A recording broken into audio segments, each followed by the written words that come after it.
एक बार की बात है, जब मैं अपने गांव गया हुआ था। मेरा गांव ज्यादा बड़ा नहीं है। मेरा गांव लगभग 100 घर जितने एरिया में फैला हुआ था।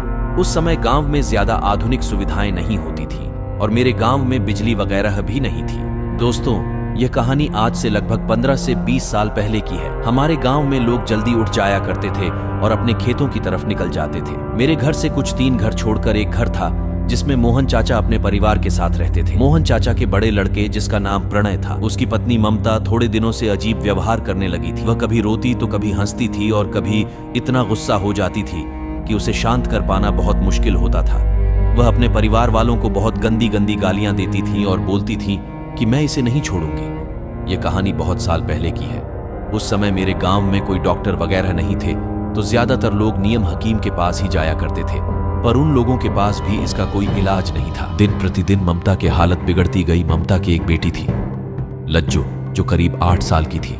ममता हमेशा कहा करती थी कि मैं इसे नहीं छोड़ूंगी। मेरा मतलब ममता नहीं, उस पर सवार कोई ताकत थी जो ऐसा बोला करती थी। अब गांव के सभी लोग समझ गए थे कि यह कोई बीमारी नहीं, इसके ऊपर किसी का साया है और यह साया इसके साथ इसकी बेटी को भी ले जाएगा।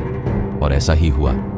एक दिन सुबह ममता जोर जोर से चिल्लाने लगी। वह कह रही थी कि मुझे बचाओ, मुझे बचाओ, ये मुझे अपने साथ ले जाएगी, मुझे नहीं मरना।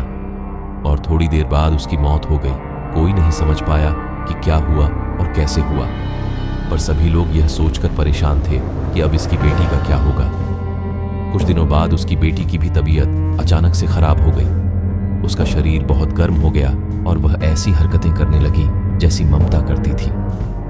उस समय गांव में एक बाबा आए हुए थे, या यूं कहे कि साक्षात भगवान बाबा बन के आए।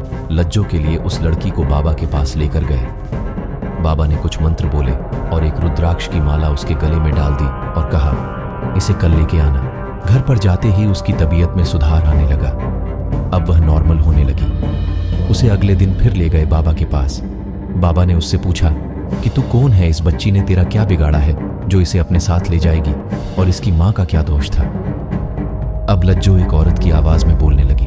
औरत नहीं, ऐसी भयंकर आवाज तो एक चुड़ैल की ही हो सकती है। मेरा नाम कुंडी है और मैं पास के जंगल में रहती हूँ। पास के जंगल में एक बहुत बड़ा बरगद का पेड़ है जिस पर मैं रहती हूँ। इस लड़की की माँ ने वहां पर अपना पैर लगाया था और इस बात से मुझे बहुत गुस्सा आया और मैं इसकी माँ पर चढ़ गई। बाबा ने पूछा कि इसमें इस बच्ची का क्या दोष है। तूने बदला लेना था, इसकी माँ से वह तूने ले लिया।